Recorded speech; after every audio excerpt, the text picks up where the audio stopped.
Bonjour à toutes et bienvenue dans ce nouvel épisode. Aujourd'hui, on va aborder un sujet qui me tient énormément à cœur et qui, j'en suis sûre, résonne chez beaucoup d'entre vous.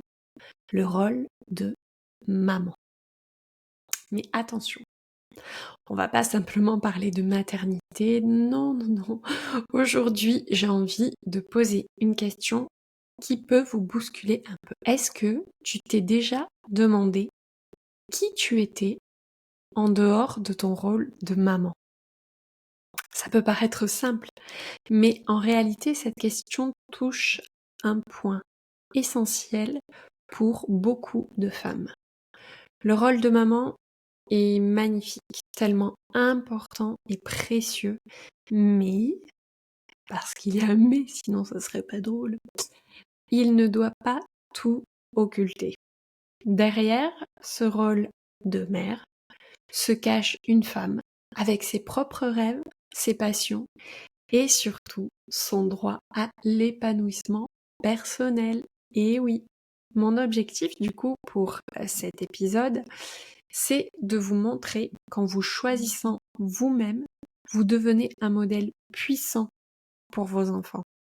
Parce qu'une femme épanouie, c'est une maman qui montre à ses enfants la voie de l'amour de soi, de l'affirmation personnelle, du respect de ses valeurs. Alors, prête à plonger dans ce sujet essentiel? Alors reste avec moi, on va continuer. Avant tout, j'aimerais dire une chose qui peut paraître contradictoire au départ. Se prioriser soi-même, ce n'est pas égoïste. Oui, oui, tu as bien entendu, se prioriser soi-même, ce n'est pas égoïste. C'est même un geste d'amour envers vos enfants, envers ceux qui vous entourent. Souvent, on a tendance à penser que si on prend du temps pour nous, on le vole aux autres, à notre entourage, à nos enfants. Mais au contraire, en prenant soin de nous, on se recharge, on se recentre, on se réaligne et on peut ensuite être pleinement présente pour eux. On va prendre un exemple concret. Concret, complet, fais comme tu veux, j'ai fait un mix des deux, concret. Imagine une femme qui ne prend jamais de temps pour elle et qui dit toujours oui aux autres, qui se prive de moments de détente pour tout donner à sa famille. Au bout d'un moment, fatigue et frustration s'installent. Et alors, elle devient irritable, impatiente, et sans le vouloir, elle va projeter son stress sur ses enfants, ses amis, son mari, son entourage, mais sans le vouloir. C'est vraiment là qu'on voit que c'est une maman qui s'oublie et qui, au lieu de s'épanouir dans son rôle de mère, finit par s'épuiser, s'éteindre petit à petit, ne plus avoir de flamme, ne plus être en joie, et qui va finir par être une affreuse et terrible emmerdeuse, chiante, irritable, qui réagit au quart de tour. Alors qu'est-ce que ça veut dire? Se prioriser. Ça peut être aussi simple que de prendre 30 minutes par jour pour faire quelque chose qui va vous faire du bien. Et ça peut être vraiment n'importe quoi. Ça peut être lire, marcher, méditer ou même faire du sport. Et c'est aussi, se prioriser, c'est aussi apprendre à dire non, sans culpabiliser, en réalisant que ce non est un cadeau pour vous, mais aussi pour ceux qui vous entourent, car il vous permet de rester aligné avec vos besoins propres. Et non est une phrase complète. Et c'est là qu'on arrive à un point crucial de cet épisode. Être une maman épanouie, c'est aussi être une femme alignée avec ses valeurs. Alors, qu'est-ce que ça veut dire? Qu'est-ce que ça veut dire de vivre, selon ses valeurs? On entend souvent parler de l'importance des valeurs, mais combien d'entre nous prennent vraiment le temps de les identifier et de les vivre au quotidien? Savoir quelles sont nos valeurs personnelles, c'est comme avoir une boussole intérieure. Les valeurs, elles vont nous guider dans nos choix. Elles nous rappellent ce qui est important pour nous et nous permet d'agir de manière cohérente, et ça, même dans les moments de tempête. Pour beaucoup de mamans, cette cohérence entre action et valeur peut être un vrai défi. Parce que la société et même notre entourage nous renvoient souvent des attentes différentes. Mais imaginez à quel point notre quotidien devient plus léger et plus harmonieux quand on agit en accord avec nos valeurs. Je vais te donner un exemple. Si ta valeur est le respect de soi et des autres, tu sauras poser des limites avec bienveillance. Dire non aux comportements qui vont à l'encontre de cette valeur. Et en vivant cette valeur, tu enseignes à tes enfants l'importance de se respecter, de savoir ce qu'ils veulent, de dire non quand quelque chose ne leur convient pas, quand ils ne sont pas d'accord. Tu leur apprends à exprimer leurs souhaits. Et c'est comme ça que tes enfants, en te voyant être authentique, apprennent. Et là, c'est vraiment l'un des plus beaux cadeaux que tu puisses leur faire. Et pour vivre pleinement selon ces valeurs, c'est souvent nécessaire de poser des limites claires et donc d'apprendre à dire non. Et on le répète, non est une phrase complète. Et c'est un troisième point essentiel. C'est souvent le plus difficile à appliquer, le pouvoir du non. Je sais que pour beaucoup d'entre nous, dire non, ça peut sembler compliqué, voire impossible. Moi, je suis un peu people pleaser et j'ai tendance à dire oui à beaucoup de choses et puis après, c'est désagréable pour moi de devoir revenir en arrière.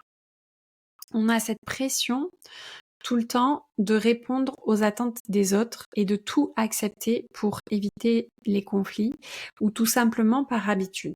Mais apprendre à dire non aux autres, c'est aussi se dire oui à soi-même et donc se donner l'opportunité d'exister pleinement en dehors des demandes et des besoins des autres.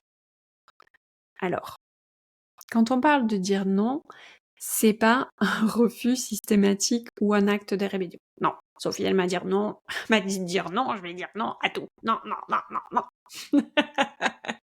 Non, c'est une manière de venir protéger notre espace, nos ressources émotionnelles, notre énergie. Et je peux vous assurer que si moi j'ai réussi à le faire, vous allez pouvoir le faire. Même si c'est pas facile au début, ça devient libérateur avec le temps. Dire non aux obligations qui ne nous nourrissent pas, aux attentes sociales ou même aux engagements familiaux qui nous épuisent, c'est se permettre de rester authentique et entière. Exemple. Si ton samedi est rempli d'activités que tu as acceptées par politesse, par peur de déplaire ou simplement parce que tu as pris l'habitude de dire oui, c'est comme ça, t'es une meuf sympa, tu dis oui. Pense à l'impact de ces choix sur ton énergie. Le fait d'aller dire non de manière bienveillante et respectueuse, c'est aussi apprendre à tes enfants qu'ils ont le droit de poser ces limites. qui peuvent se protéger sans se sentir coupable. En tant que maman, tu deviens alors un modèle de respect de soi et d'équilibre pour eux. Dire non, c'est un processus qui est pas toujours facile d'appliquer, mais c'est un acte de courage et d'amour envers soi-même. Alors pose-toi cette question. Dans quelle situation pourrais-tu, toi aussi, oser dire non pour mieux te dire oui? Ça peut être de faire des gâteaux pour la kermesse. Ça peut être de refuser d'aller manger un dimanche le poulet frit avec toute ta famille. Je dis le poulet frit, mais ça peut être autre chose. J'avais pas d'inspiration culinaire à ce moment-là. Ça peut être de rendre service à une amie.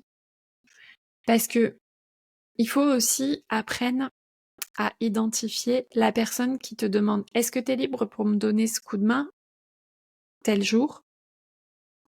et à laquelle tu vas répondre oui ou non et elle te dira « C'est ok ». Ou la personne qui va te dire écoute, voilà, je sais que tu es très occupée, mais vraiment, ça m'aurait fait vraiment plaisir que tu viennes me donner ce coup de main samedi après-midi, parce que je sais que je peux toujours compter sur toi, t'es vraiment quelqu'un de fiable, et franchement, tu m'enlèves une super belle épine du pied. Ça, clairement, ça s'appelle de la manipulation. Donc, entraîne-toi à dire non à ce genre de personnes et fais-toi passer en priorité. Et tu as même pas besoin de te justifier, en fait. Non, je suis pas disponible. Point. La justification, c'est la mort de l'âme, il paraît. Alors, avant de clore cet épisode, j'aimerais qu'on revienne sur le message clé d'aujourd'hui. Oui, nous sommes des mamans et c'est un rôle magique, magnifique. Mais nous sommes bien plus que cela. Se prioriser et vivre selon ses valeurs et apprendre à dire non, ce sont des actes de soin envers nous-mêmes, mais aussi des actes d'amour envers nos enfants. Parce qu'une maman épanouie et authentique est une maman qui inspire, qui montre la voie de l'équilibre et de la résilience. Je vous encourage à prendre un moment cette semaine pour réfléchir à un domaine de votre vie où vous pourriez vous prioriser un peu plus. Peut-être que ça va commencer par vraiment une activité, quelque chose de simple, comme faire quelque chose qui vous fait plaisir, ou poser des limites que vous avez du mal à exprimer. Peu importe la taille du changement, l'important, ça va être d'oser faire le premier pas. Et si cet épisode a résonné en vous, si vous sentez que ce chemin d'affirmation de soi vous inspire, n'hésitez pas à partager vos réflexions avec moi sur les réseaux sociaux ou en DM. Parfois, le simple fait d'en parler avec d'autres femmes, de s'encourager mutuellement peut faire une énorme différence. C'est pour ça que j'ai créé un canal spécial, un canal Telegram où on échange en toute sécurité dans un espace safe pour les femmes sur les différentes problématiques de nos vies, sur nos succès, sur nos apprentissages. Et pour avoir l'accès à ce Telegram merveilleux, il te suffit de me contacter. J'ai appelé ce Telegram Propulse ta fin d'année, propulse-toi. Tu vas pouvoir y avoir accès juste en me demandant l'accès ici ou sur les réseaux sociaux. Et vraiment, cette communauté va t'apporter énormément. Merci de m'avoir écouté aujourd'hui et je te dis à très bientôt pour un prochain épisode où on continuera à explorer ensemble les chemins de l'épanouissement et de l'affirmation de soi. À très bientôt.